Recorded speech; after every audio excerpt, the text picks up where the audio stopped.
এটা ভারতের রাজস্থান রাজ্যের এক বাস্তব জায়গা, নাম ভানগড় দুর্গ। আজকের এই ভিডিওতে আমরা জানব কেন ভানগড়কে বলা হয় ভারতের সবচেয়ে ভয়ঙ্কর দুর্গ, কী সেই অভিশাপ, আর সত্যি কি এখানে আজও ঘুরে বেড়ায় আত্মারা। ভিডিও শেষ পর্যন্ত দেখবেন, কারণ শেষের ঘটনাগুলো আপনাকে সত্যি চমকে দেবে।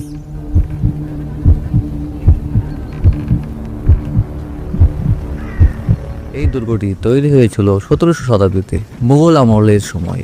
নির্মাতা ছিলেন রাজা ভগবান দাস, যিনি ছিলেন অম্বের রাজ্যের শাসক এবং আকবরের সেনাপতি।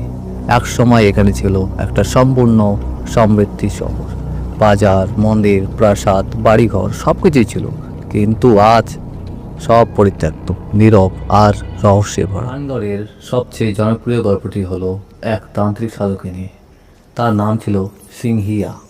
সে নাকি প্রেমে পড়ে যায় ভানগড়ের সুন্দরী রাজকুমারী রত্নাবতীর, কিন্তু রাজকুমারী তাকে পাত্তা দিত না।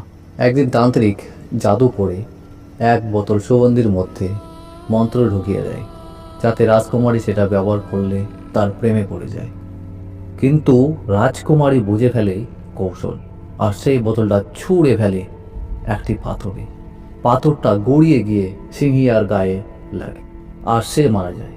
মরার আগে সে অভিশাপ দেয়, এই শহর ধ্বংস হবে, কেউ এখানে আর বাঁচবে না, আর ভানগড় চিরকাল অভিশপ্ত থাকবে। কিছুদিনের মধ্যেই রাজ্যে যুদ্ধ হয়, দুর্ভিক্ষ আসে, আর পুরো শহর ধ্বংস হয়ে যায়। আর একটা গল্প আছে এক সাধুকে নিয়ে। সেই সাধু নাকি বলেছিলেন, এই দুর্গের কোনো ভবনের ছায়া যদি আমার আশ্রমে পড়ে তাহলে এই রাজ্য ধ্বংস হবে। কিন্তু রাজা বড় প্রাসাদ বানান, আর একদিন সেই ছায়া আশ্রমে পড়ে যায়। এরপর থেকেই নাকি শুরু হয় দুর্যোগ। লোকেরা বিশ্বাস করে এই দুই অভিশাপ মিলেই ভানগড়কে বানিয়েছে আজকের মতো ভয়ঙ্কর। অনেক পর্যটক আর লোকাল মানুষ দাবি করে রাতে তারা শুনেছেন নারীর কান্না, পায়ের শব্দ, অদ্ভুত হাসি। কেউ কেউ বলে তাদের গায়ে কেউ ছুঁয়েছে, কিন্তু পেছনে তাকিয়ে কাউকে দেখা যায়নি। কিছু ইউটিউবাররা দাবি করেছেন ক্যামেরা নিজে নিজে বন্ধ হয়ে গেছে, হঠাৎই ব্যাটারি শেষ, মাথা ঘোরা, বমি, অজ্ঞান।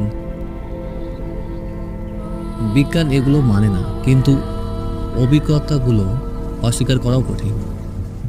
আজও ভানগড় দাঁড়িয়ে আছে, নীরব, অন্ধকার আর রহস্যে মোড়া। কেউ বলে এটা শুধুই লোককথা, কেউ বলে এটা ভারতের আসল হন্টেড প্লেস।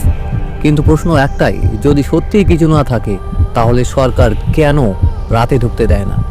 আপনি হলে কি সাহস করতেন এক রাত ভানগড়ে কাটাতে? কমেন্টে লিখুন আর ভিডিওটা শেয়ার করুন যাকে আপনি সবচেয়ে সাহসী মনে করেন। ভিডিওটা ভালো লাগলে লাইক দাও, সাবস্ক্রাইব করতে ভুলবে না। দেখা হবে পরের ভিডিওতে। ধন্যবাদ।